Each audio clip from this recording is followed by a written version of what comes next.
They always tell you to quit your job and chase your dreams. Be your own boss.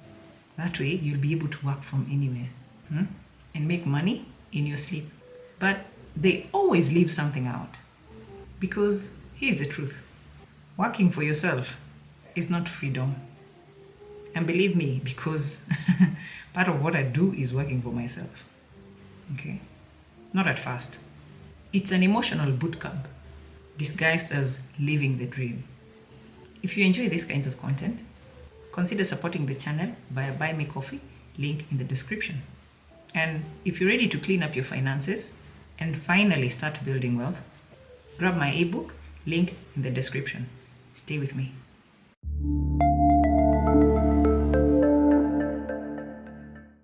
Hi, I'm Miss Wangui Mutati, your personal finance and investment coach, and welcome back to my channel. I remember the day I said it out loud, I'm quitting my job.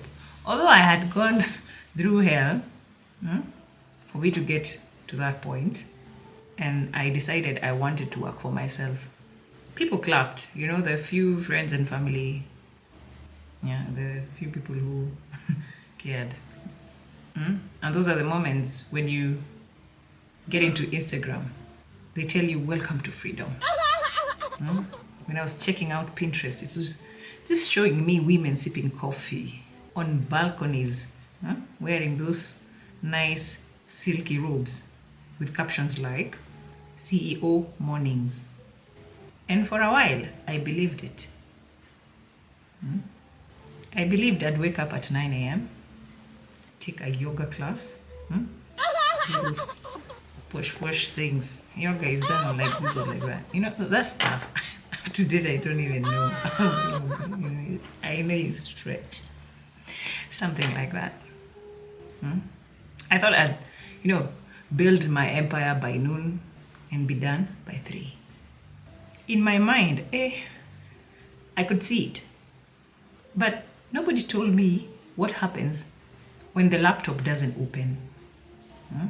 When the Wi-Fi is off, when you're staring at a screen, wondering if you just ruined your life, thinking you are taking a bold step. Nobody told me that freedom sometimes feels like isolation. That some days, your only co-worker is crippling your self-doubt. Because it gets cold, it gets more lonelier. I'm sure you've heard of the saying, it's lonely at the top. The higher you go, the cooler it is. So they sell you some fake romance. Here is what they don't tell you, the real deal about what it actually takes. And I say this because I've worked for myself for quite some time. I've been self-employed, so I'm speaking out of experience. 1, you won't get paid for a very long time. And this is not because you're lazy, but because building takes time.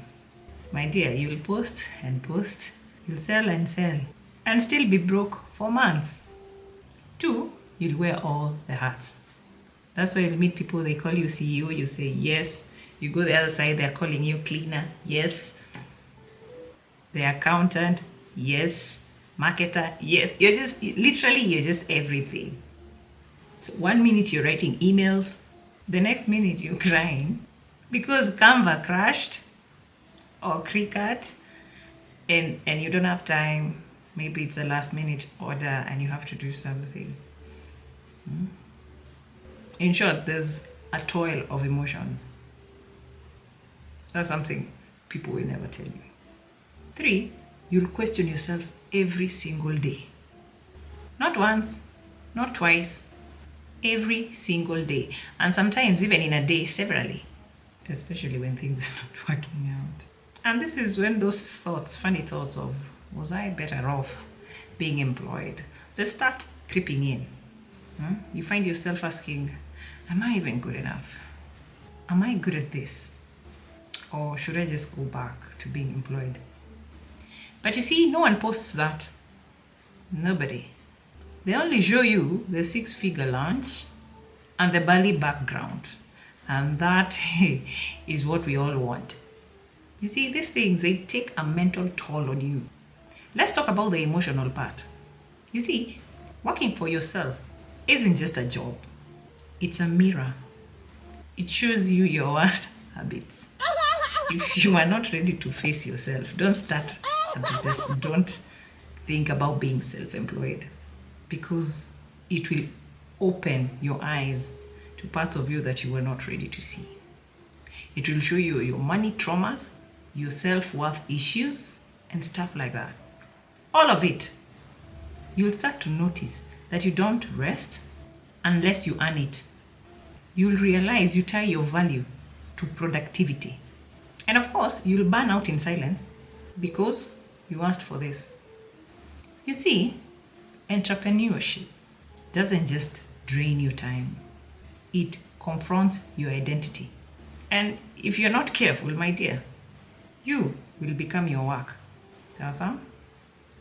Now, let's talk about the loneliness that comes with being self employed. Nobody told me how lonely it gets. Your friends are still employed. Of course, they don't get it. You're busy working on something that hasn't worked yet. And they're busy thinking you're chasing vibes. You can't relate to their salary problems, and they can't relate to your bank account overdraft at 3 a.m.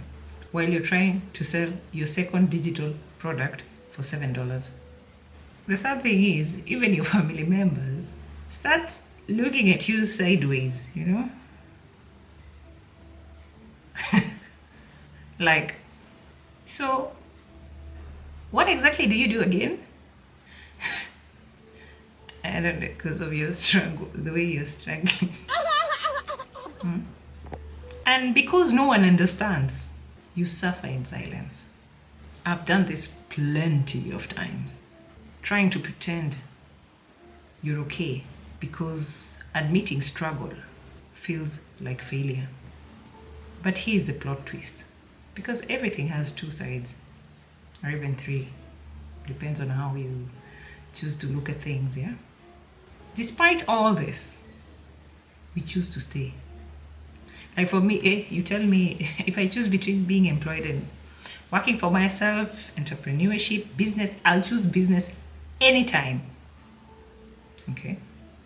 And not because it's easy, no. Not because it's working perfectly, but it's because there's something inside people like me that is more terrified of regret than risk. People like me, we want freedom. And this is because we don't want to work until we die. We want financial independence so that we don't beg for scraps at retirement. We want to build a life that is ours, not one rented from an employer. So we show up, even when it's hard, even if there's sufferation. Okay, we show up. It's a choice.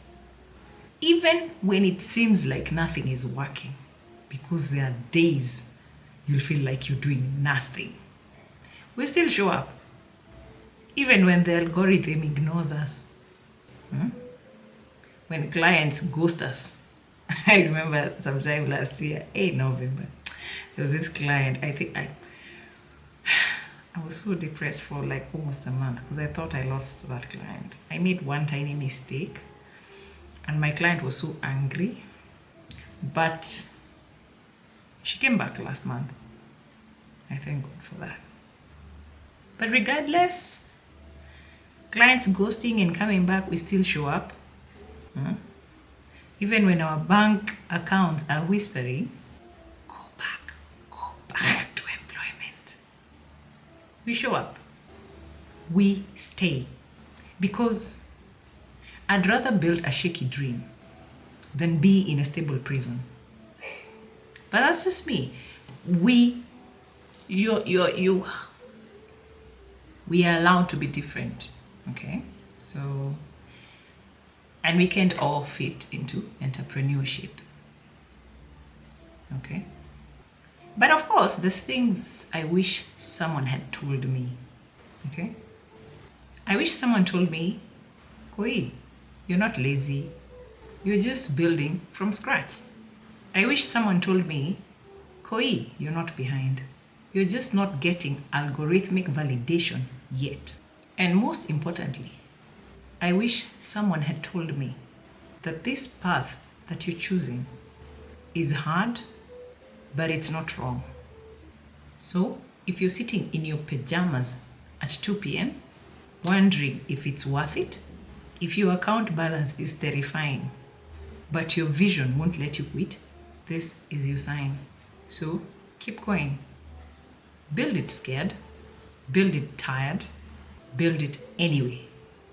Because, my dear, one day, the version of you who made it will thank the version of you who didn't give up. And baby, here is where we do things scared. We are freaking out, but we are still dipping our feet in. Okay? We will know as we go. I'm Miss Wangui with her, your personal finance and investment coach, and I'll see you in my next video.